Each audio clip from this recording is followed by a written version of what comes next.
Imagine a world where something as simple as a pinch of spice could land you in hot water with the law, where certain flavors were so coveted, so powerful, that they were worth killing, or even dying, for. This wasn't some distant fantasy, it was reality for centuries. In this video, we are diving into the scandalous, the secretive, and the downright deadly history of spices. We are talking about ingredients that were once punishable by death. Why? Because they held power, economic power, political power, even the power to change the course of history. So, buckle up. We are about to explore a world where spices weren't just for seasoning. They were currency, they were status symbols, and they were worth fighting for. Let's uncover the forbidden spices that once ruled the world. Some spices were once so rare and powerful that possessing them could be a crime. In the annals of culinary history, few things are as intriguing as the power that certain spices once held. These weren't just ingredients, they were commodities that could make or break economies, spark wars, and even lead to capital punishment. The rarity and high value of some spices made them targets for control, leading to laws that restricted their possession. For instance, in medieval Europe, saffron was so highly prized that it was often used as a form of currency. Its vibrant color and unique flavor made it indispensable in both kitchens and apothecaries. Possessing saffron without proper authorization could lead to severe penalties, as it was often subject to strict trade regulations. Black pepper, often dubbed the king of spices, had a similar status. In ancient Rome, it was so valuable that it was used to pay taxes and even as a form of dowry.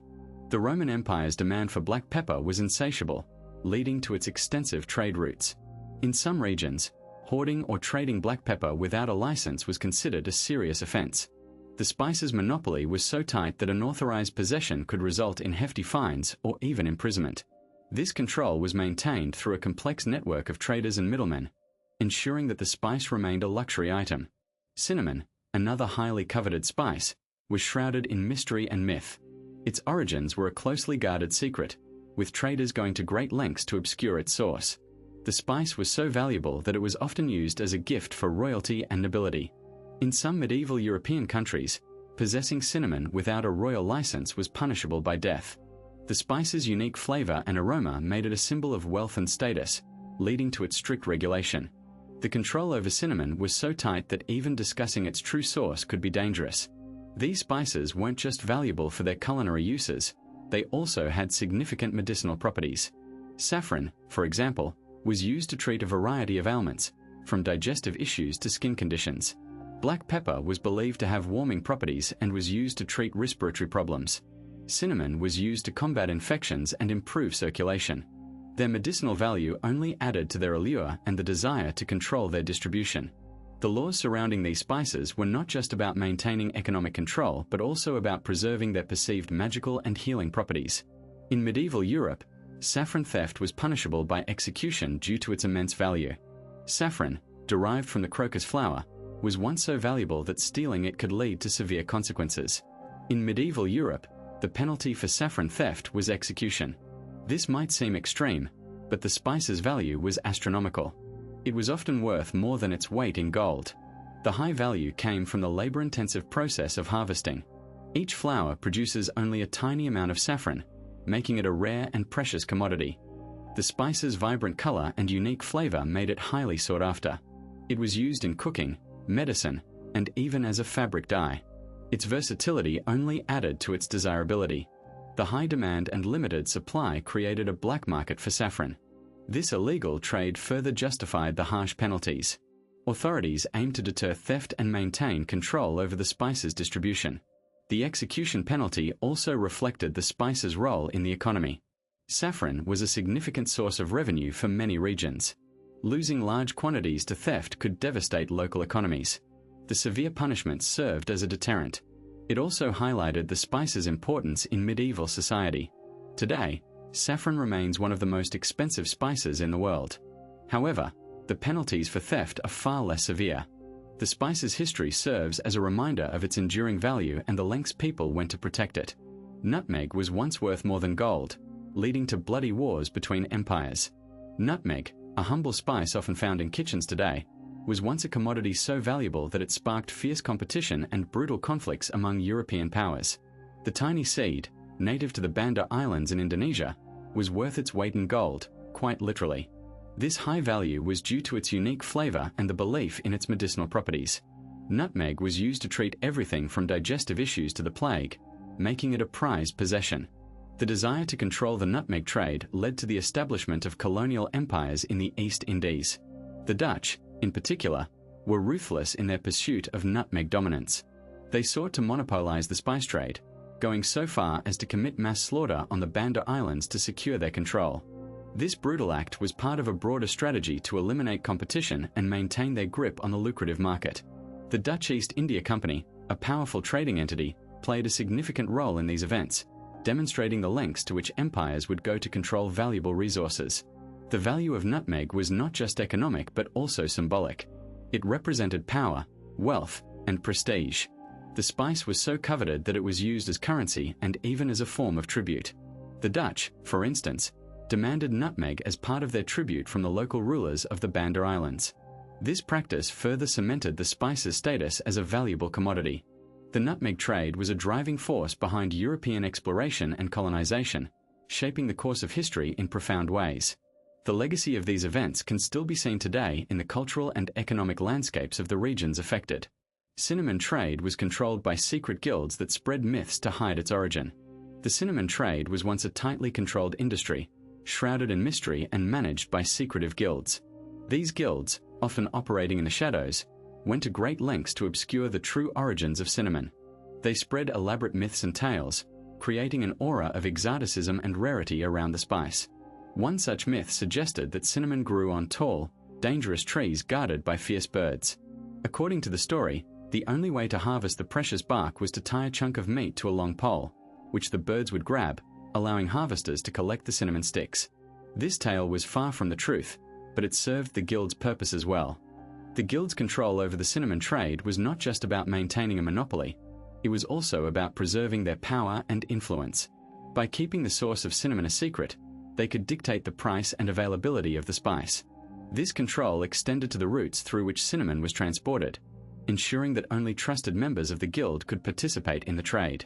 The myths they spread were not just stories, they were tools of misinformation designed to keep outsiders in the dark. This strategy worked for centuries, allowing the guilds to amass significant wealth and influence. The myths surrounding cinnamon were not just about its origins.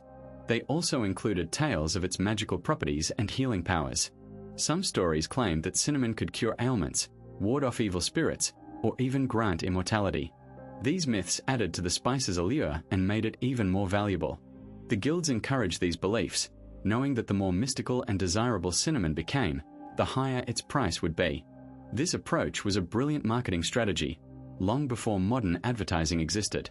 It turned cinnamon into a commodity that was not just a spice but a symbol of luxury and power. The guild's control over the cinnamon trade was so effective that it took centuries for the truth about its origins to come to light. Even as trade routes expanded and new powers entered the scene, the myths persisted. It was only with the advent of more open and transparent trade practices that the secrets of the cinnamon trade began to unravel. Today, the myths and legends surrounding cinnamon are seen as fascinating pieces of history. They remind us of a time when information was power, and those who controlled it could shape the world in their favor. The story of cinnamon is not just about a spice, it's about the power of information and the lengths people will go to protect their secrets. Pepper became a form of currency, used to pay rent, taxes, and even ransoms. Pepper, a humble spice that now graces our kitchen shelves, was once so valuable that it was used as a form of currency. This might seem surprising, but in the past, pepper was worth its weight in gold, literally. It was used to pay rent, taxes, and even ransoms. This high value was due to its rarity and the high demand for it in Europe. Pepper was a luxury item, a status symbol, and a crucial part of trade networks that spanned continents. The use of pepper as currency was not just a quirk of history. It was a practical response to its high value and the need for a stable medium of exchange. For instance, in medieval Europe, pepper was often used to pay taxes. Peasants would grow crops and raise livestock, but instead of paying their taxes in coins, they might pay a portion of their harvest or a certain amount of pepper. This was particularly common in regions where pepper was a highly sought-after commodity. Similarly, landlords would accept pepper as rent, and even wealthy individuals would use it to pay ransoms. The spice was so valuable that it could buy freedom. The value of pepper was not just about its taste. It was also about its preservative properties. In a time when refrigeration was non-existent, pepper was used to preserve meat and other perishable goods. This made it an essential item for both the rich and the poor. The high demand for pepper led to the establishment of trade routes that connected Europe with the East. These routes, known as the spice routes, were crucial for the exchange of goods, cultures, and ideas. The control of these routes was often a matter of life and death, as they were vital for the economic and political stability of many nations. The use of pepper as currency also had a significant impact on the global economy. It led to the rise of powerful trading companies and the exploration of new trade routes. The high value of pepper also led to the establishment of colonies in regions where it was grown. This had a profound impact on the political and social landscape of the world. The spice trade was not just about the exchange of goods. It was about the exchange of power, influence, and control. The use of pepper as currency was a testament to its value and its impact on the world. In China, certain aromatic herbs were reserved only for the emperor's kitchen. In ancient China, the emperor's kitchen was a realm of exclusivity, where certain aromatic herbs were off-limits to commoners. These herbs, often referred to as forbidden spices, were reserved solely for the imperial palate. The most notable among them was star anise, a key ingredient in the famous five-spice powder. Its unique licorice-like flavor was believed to be so exquisite that it was deemed unfit for ordinary consumption. The emperor's kitchen also prized Sichuan peppercorns, known for their numbing, citrusy heat. These peppercorns were used to create dishes that were as much a sensory experience as they were a culinary one. The exclusivity of these spices was not merely about taste, it was also about status and power. The emperor's kitchen was a symbol of his authority, and the spices used there were a testament to his wealth and influence. For instance, the use of saffron, a costly spice imported from abroad, was a display of the emperor's ability to command resources from distant lands. Similarly, the use of ginger, which was believed to have medicinal properties, was a sign of the emperor's concern for his health and longevity. The forbidden spices were not just ingredients, they were political tools. The emperor's kitchen also had its own set of rules and rituals. The preparation of these forbidden spices was a meticulous process, often involving multiple steps and a team of skilled chefs. For example, the preparation of five-spice powder involved toasting and grinding equal parts of star anise, cloves, cinnamon, Sichuan pepper, and fennel seeds. This process was not just about creating a flavorful spice blend, it was about paying homage to the emperor's taste and preference. The use of these spices was also governed by strict rules. For instance, the use of Sichuan peppercorns was reserved for special occasions, and their use in everyday cooking was strictly prohibited. The forbidden spices were not just about taste and status, they were also about health and well-being. The emperor's kitchen was a place where food was not just eaten, it was also used as medicine. For instance, the use of ginger was believed to aid digestion and prevent nausea. Similarly, the use of cloves was believed to relieve toothaches and improve oral health. The forbidden spices were not just ingredients, they were also remedies. Their use was governed by a set of beliefs and practices that were as much about health as they were about taste. The emperor's kitchen was a place where food and medicine were intertwined, and the forbidden spices were a testament to this intertwining. Illegal spice smuggling created black markets stretching across continents. The demand for rare and exotic spices has always been high, but when certain spices were banned, the trade went underground. This created a shadowy world of illegal spice smuggling, with black markets stretching across continents.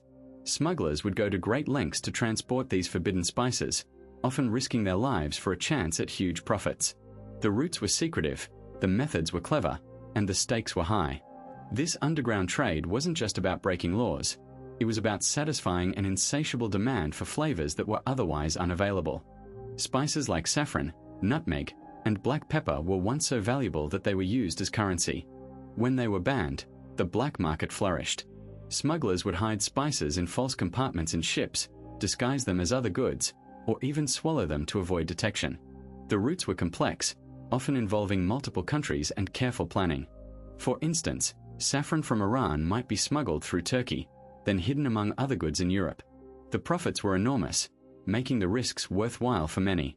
The black market for spices wasn't just a historical phenomenon, it's still happening today. Modern smugglers use sophisticated methods to transport banned or restricted spices. They might use encrypted communications, hidden compartments in vehicles, or even drones to avoid detection. The routes have changed, but the basic principles remain the same. The demand for rare spices drives the illegal trade, and the profits keep the black market alive. It's a testament to the enduring allure of these forbidden flavors. These forbidden ingredients shaped global trade, wealth, and power. Spices have been more than just flavor enhancers. They've been currency, status symbols, and even objects of desire that drove empires to explore and conquer. The most sought-after spices, like black pepper, cinnamon, nutmeg, cloves, and saffron, were once so valuable that they were worth their weight in gold. This immense value stemmed from their rarity and the difficulty in obtaining them. These spices grew in specific regions, and their cultivation and trade were tightly controlled. The spice trade routes, stretching from Asia to Europe, became crucial arteries of global commerce. Merchants and explorers risked their lives to transport these precious commodities, knowing that a successful voyage could yield immense profits. The control of spice trade routes translated into immense wealth and power. The Venetian merchants, for instance, dominated the European spice trade in the Middle Ages. They bought spices from Middle Eastern traders and sold them at exorbitant prices in Europe. This monopoly allowed them to amass considerable wealth and influence. Similarly, the Dutch East India Company, established in the early 17th century, became one of the most powerful trading companies in the world by controlling the nutmeg trade. They even went to the extreme of wiping out entire nutmeg trees on islands they didn't control to maintain their monopoly. This ruthless strategy ensured that they remained the primary supplier of nutmeg, a spice then worth more than gold. The allure of spices also drove exploration and colonization. When European settlers arrived in the Americas, they were not just looking for new lands, they were also searching for new sources of spices. The quest for spices led to the colonization of the Indies, the establishment of trade routes, and the exchange of goods, cultures, and ideas between the East and the West. This interconnectedness shaped the global economy as we know it today. Even now, the legacy of the spice trade can be seen in the cultural and culinary exchanges that continue to enrich our lives. From the Indian curries that have become a global favorite to the Italian pasta dishes that have been influenced by Middle Eastern spices, the impact of these once forbidden ingredients is ubiquitous. As we wrap up our journey through the fascinating world of forbidden spices, let's recap the key points we've uncovered. We've seen how saffron, once worth its weight in gold, was so tightly controlled that stealing it could lead to severe punishment. We've explored the mysterious allure of nutmeg, which was fought over by empires and could get you in serious trouble if you tried to grow it without permission. And who could forget the dramatic history of black pepper, which was so valuable that it was used as currency and even led to wars. It's incredible to think that these spices, which we now use so casually in our everyday cooking, once held so much power and controversy. They weren't just ingredients, they were symbols of wealth, status, and even political influence. The next time you're sprinkling a bit of saffron in your risotto or grinding some black pepper on your salad, take a moment to appreciate the rich and sometimes dangerous history behind these humble spices. If you enjoyed this video, don't forget to like, share, and subscribe for more fascinating stories from the world of food and history. We've got plenty more where this came from, including the surprising ways these spices have shaped cultures and cuisines around the world. Stay curious, and we'll see you in the next video.